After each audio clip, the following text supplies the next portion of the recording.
Pseudoregalia was a game jam game expanded into a full but small title. I think it's special to talk about and it's been getting good word of mouth, so let's go over some of its qualities. I think what's particularly special about the game is its movement. If there's one thing that matters in a platforming game, it's how you move. The game may feel and look like a game jam game, but this is an important lesson in jank not being a disservice to design. The actual movement options of your character are fun, even when they feel janky.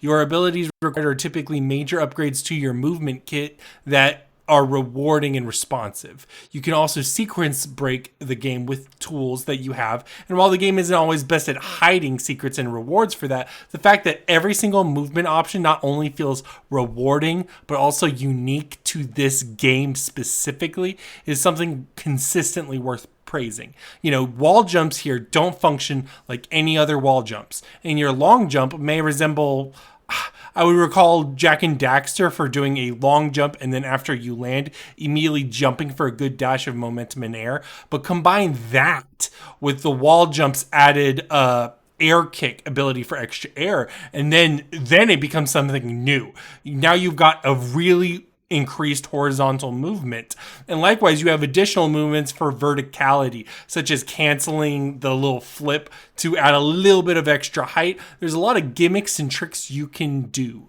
with your tool set, and that is something that's immensely satisfying and consistently rewarding.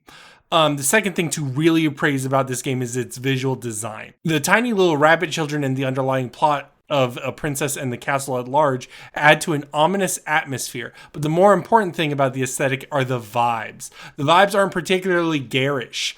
Since this is a Metroidvania, there will be a lot of tile sets of different castle areas, but the palettes are unique and pleasant, though with some questionable textures.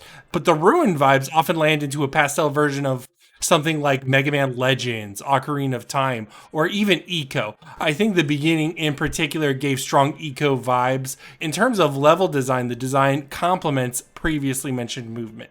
It allows you to explore, experiment, and bend and break the movement systems to discover new things all the time. The scale of the castle feels daunting, but there are clever uses of shortcuts and routing to actually make everything fall into place. I never came across a map, however. I don't think there's one in this game. I think it would be nice, even on a surface level, like easy map, just because the complexity of these spaces kind of makes me forget occasionally a small, specific space and how to get there if I missed it. Because this game is bigger than you're going to think it is, even though it's a small game. And going back to different areas is essential in a Metroidvania. You want to be able to get an ability and go, oh, I know where I can use this. I can use it here. And because of the laid back aesthetic, it's never too bad, but your memory will become foggy. What's more likely is you'll start combing the castle all over again, going from area to area, trying to remember what you ignored the last time you were there. That almost always works, but it's busy work that could be avoided with even just a simple map or anything that could help jog the memory of continuity. But it may also be a necessary evil for the kind of scale this game is. Which leads me to my core complaint, but also core summary. The combat is severely lacking in responsiveness and feel in the same way movement is.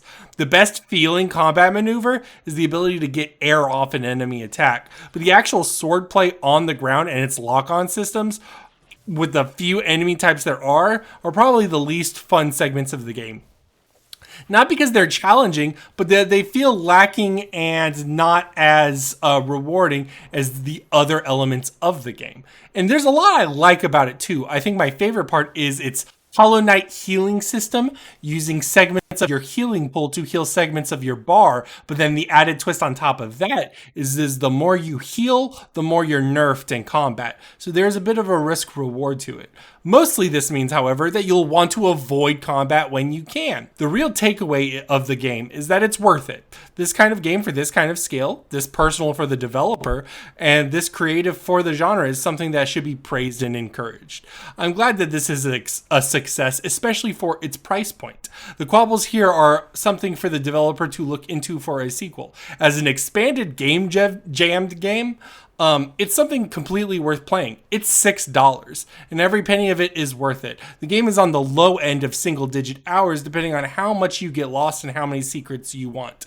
But I would say check out Pseudoregalia today.